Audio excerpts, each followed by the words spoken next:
welcome back to Open. And it is also Happy Garifuna-American Heritage Month, mi gente. That's right. And, bueno, Garifunas are the descendants of Afro-Indigenous populations hailing from St. Vincent, Belize, Guatemala, Honduras, and Nicaragua. And New York City is home to the largest Garifuna community outside of Central America, with more than 250,000, making up what might be the most diverse Garifuna representation of any city in the world. And from March 11th to April 12th, they promote greater knowledge of Garifuna people and celebrate their heritage, culture, and contribution to the development of society. And joining us to share more is Garifuna Afro-Latino author, social justice activist, and Garifuna Coalition USA Chairman of the Board, Jose Francisco Avila. Hello and welcome. Hello, Rhina. Thank you. Wow, what an introduction. Wow, how much you have grown in your role in just forging this whole movement forward. It is our absolute honor to have you back on so many years later with so much to share in what has become its own movement. I mean, wow, I told you, I am an honorary Hondureña. Familia. Soy familia, soy la prima. Exactamente. O tía, como dice. I don't know, it depends. It depends on your age. That's right, that's right, that's right. That's how it's tia or... Yeah. Well, to you, I'd be sobrina, So, no? exactly. Sí, sobrina. Gracias, gracias, gracias. But no, I love that we're here to talk about Garifuna Heritage Month and to educate our audience about the history of this celebration, because there's significance behind it starting on March 11th and ending on April 12th, which is kind of awkward, you know, as far as dates, right? Like it's not just a full month. Right, right. Absolutely. And thank you for the opportunity. Thank you for BronxNet. You have been part of the whole process. I've been here many times with you and again to BronxNet. Yes, March 11th to April the 12th, what's the significance of it? It has to do with the historical fact that, again, our ancestors were originally from St. Vincent and the Grenadines, and they fought the British for over 30 years during colonialism. And during those 30 years, they couldn't beat them, so eventually they decided that, well, if we can beat them, let's get rid of them. So on March 11, 1797, 10 British ships were loaded with 2,248 Garifuna ancestors sent into the Caribbean Ocean, no idea where they were going to. Right. 32 days later, the ships landed in the island of Roatan in Honduras. So that's what we commemorate, is that forced journey that started in St. Vincent on March 11 and ended up in Honduras. That's how we ended up in Honduras, where I was born. And from Honduras, we spread to Belize, Guatemala, and Nicaragua, which is where the modern Garifuna diaspora exists today. So that's the history behind. As far as the dates, there's history, there's relevance, there's precedent. Hispanic Heritage Month starts on September 15th through October 15th. Yes, it's a 2-month celebration as well. Exactly. So that was the model that we used. But and again, you mentioned it during the introduction, today New York is home to the largest Garifuna population outside of Central America.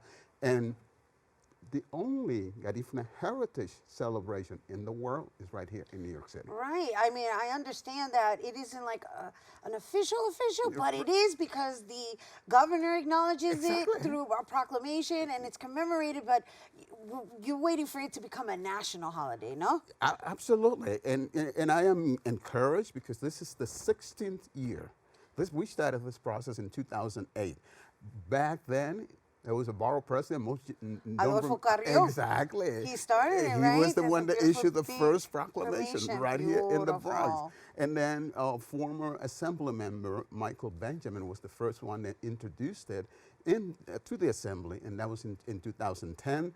And since then, every governor, beginning with David Patterson, Andrew Cuomo, and now Kathy Hochul, has declared March 11 to April the 12th as Garifuna-American Heritage Month in the state of New York. So we're really thrilled. My greatest satisfaction is to see the impact that it's had in the now generation, how excited, when I was growing up, I didn't even know what Garifuna was. I had to do my own research to find out. Now we have young people running businesses. There's a young man right here in the Bronx running a clothing business all around Garifuna and so forth, and many others. And my greatest satisfaction, now they're saying, proud to be Garifuna. Yes, and you should feel proud because you've been spearheading this. I mean, I've attended one of your events, and it's really impressive to see the pride in the culture, in the food. The food is phenomenal. Thank you. Let's start there. I'm like, oh my God, I'm definitely related. and then there's the upholding of language, because you speak 3 languages. Absolutely, yes. We're trilingual. Spanish, English, Spanish? Garifuna, Spanish, and English. Okay, we do Garifuna first because that's the Exactly. origins. That's the indigenous That's the language. indigenous language. And usually when I speak in public, I like to say, I'm greeting you in the language of my ancestors. The hola, ida biña, hola, how are you? The language of my ancestors, the language that my ancestors had to adapt when they ended up in Honduras and Central America, and the language that I had to learn when I had to assimilate and become a Garifuna-American. Exactly. That's beautiful. Thank you. I feel that deeply. And I want to say that I have been called to really re-engage with more of my Taino ancestry.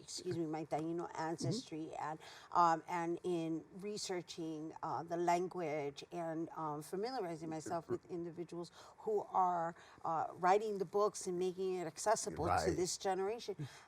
I was told that it is the Garifuna people that have been helping the Taino nations reclaim the language.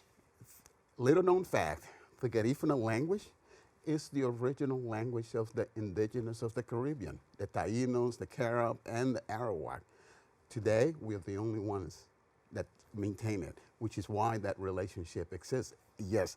So when we talk about cousins, it's not just because we both speak Spanish. Right. It's all the way back to the Tainos and the Caribs and the Arawaks, the indigenous side. Again, because we are an Afro-Indigenous, there are people who ask me, so why do you call St. Vincent the homeland?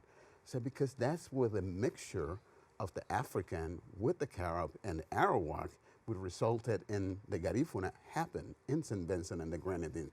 And that's why we're also proud to say that we are Afro-Indigenous is based on that mixture. And it is fascinating to be able to share this story with you and your audience. Well, I'm Rhina. always open ears when it comes to you, Thank you. Senor Jose, because you have the knowledge, and you're a historian who honors the actual facts of our ancestors, and these are stories and information, for that matter, that should be taught within the school system as well. Absolutely. But that's a story for another day, Exactly. right? Yeah, that's another show. Right. But before we go, we have to talk about how it's celebrated, right? Because here we are speaking of Garifuna-American Heritage Month, and so there's celebrations that occur. I know that Bronx Borough President Vanessa Gibson just gave you another proclamation this year, right? That's correct. On March 11th. We actually had a celebration at Bronx Borough Hall. Right. The next one is going to be at the New York City Hall Chambers. That's going to be on April the 10th to close the year. And in between, there are other community activities. And more importantly, on social media, we're actually carrying out an information and awareness raising information, different facts of the things that people didn't know. Right. For instance, the fact that the first Garifuna organization was founded in New York City in 1946. Wow. Yeah, so that's what, over almost close to 80 years old. And the fact that the Garifunas have been migrating to New York City since 1932. So in 2032, we're going to be celebrating the Garifuna-American Centennial. And all that history that I didn't know, and most of my generation didn't know, but I was fortunate enough to find out, and now I'm passing it on to the next generation to make sure that will never be forgotten, and more importantly, that it's not going to be erased. Exactly. That's the importance right there. It's no erasure. Exactly. And so before we go, speaking to the next generation of Wanians, how would you like to leave them? I would like, well, let me go back to what we celebrate. Right. Heritage culture, right? Heritage culture. We've done that.